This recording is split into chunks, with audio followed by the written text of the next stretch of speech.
Former Hearts star Ian Black has been accused of betting against his own club by the Scottish Football Association. The midfielder, who now plays for Rangers, is accused of putting money on his teams to not win matches between 2006 and July of this year. For more on this, here's Joanne Bonner. These are extremely serious charges against the Rangers midfielder Ian Black. He faces 3 charges from the SFA, the first being the most damning. Number 1, he is accused of placing bets on 3 matches against the club he was playing for, dating back 7 years. Those clubs being Inverness, Hearts and Rangers. Secondly is that he put money on a further 10 matches, again involving his own club.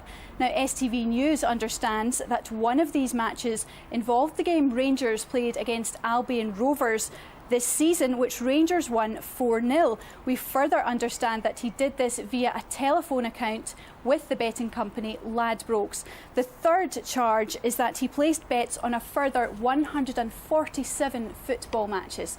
That's a total of 160 matches over a 7-year period. Why has he been charged? Well, footballers registered in Scotland are banned from placing bets on any football match anywhere in the world. If found guilty, players can be fined up to £1 million and expelled from playing professional football in Scotland. The SFA have stated that there is no evidence to suggest the player acted in a manner or influenced proceedings during a game which led to him making money. Now, Ian Black will be called to a hearing at Hampden on the 12th of September. We have contacted Rangers, the Players' Union and the Players' Agent tonight, but we have had no comment from any of them. Joanne Bonner there. The fans group bidding to buy Hearts say their business backers will remain anonymous until a deal with creditors is signed. The foundation of Hearts, the fans group seeking ownership, revealed today how they intend to take control of the Tynecastle club, with supporters paying back capital to the group who'll front up the cash. Nick Rugby explains. The man who's been leading the fight for Hearts arriving at Tynecastle this morning. Ian Murray revealed how the foundation of Hearts, the fans group he represents, will attempt to save the club. It starts with a new company called Bidco. The Bidco is backed by Edinburgh Business, who will provide the majority of capital to buy the club. They have a binding partnership with Fanco, essentially the foundation of Hearts, which means only Fanco can buy the club from them.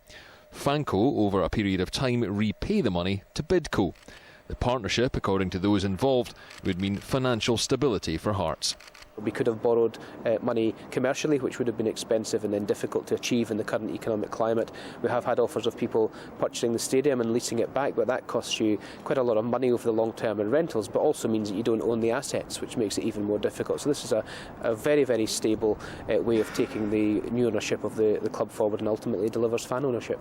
It is, in essence, a match funding scheme, and the first direct debits from 6,500 or so fans will be taken at the start of September. But there's no timeline to take overall ownership from the as yet unnamed business backers. I don't think anybody would be under any illusions you can't buy a football club with direct debits on a monthly basis, so that will allow us to do that in a controlled and affordable fashion. And the board of the football club will be run by the football club professionals, which is the right thing to do. But the foundation of Hearts are still some way short of agreeing a CVA with major creditors. And Ubig, the Lithuanian firm with 50% of Hearts shares, are contesting their own liquidation. Nothing can be done at Hearts until that is resolved. There were numerous options and models of fan ownership open to the foundation of Hearts, and they say their solution is the most straightforward to a very complicated case. But it has been a long and difficult road for Hearts fans, and there are still numerous obstacles to overcome before the people who sit in these seats can officially call it their club. Nick Rugby, STV News at Tynecastle.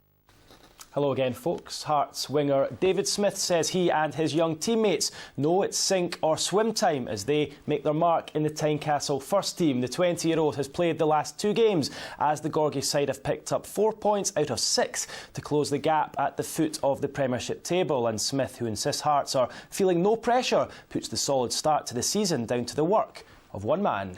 The weight of pass is so important in this one. He was pitched in alongside Gary Locke in the dugout towards the end of last season, and no one knows the current Hearts first-team squad better than Darren Murray. 20-year-old Jamie Walker was responsible for Hearts' stunning late equaliser at Firhill on Friday night, just 5 days after teenager Callum Patterson wrote his name into Tynecastle folklore with this winner in the Edinburgh Derby.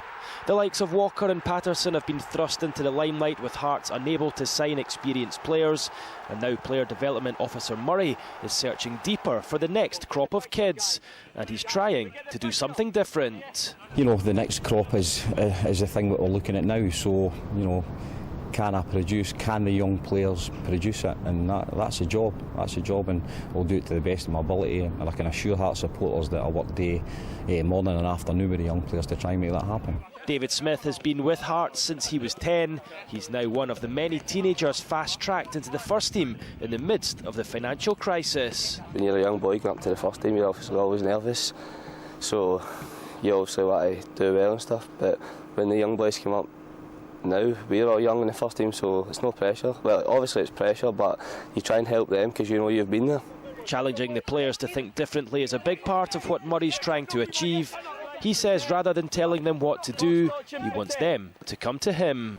Coaching's changing now, and I've changed as a coach, whereas in the past I might have went in and told the players what I was looking for. Now I go in and ask the questions, because I've been in this game a long time. I know exactly what I'm looking for, but it's more important for me that the young players know. So I go in, I ask them the questions, so they have to find the solutions on the pitch, and that's the key. Darren Murray says the youths he's coached over the past 2 or 3 years have been amongst the most technically gifted he's worked with, and at Hearts they'll be given a platform to shine.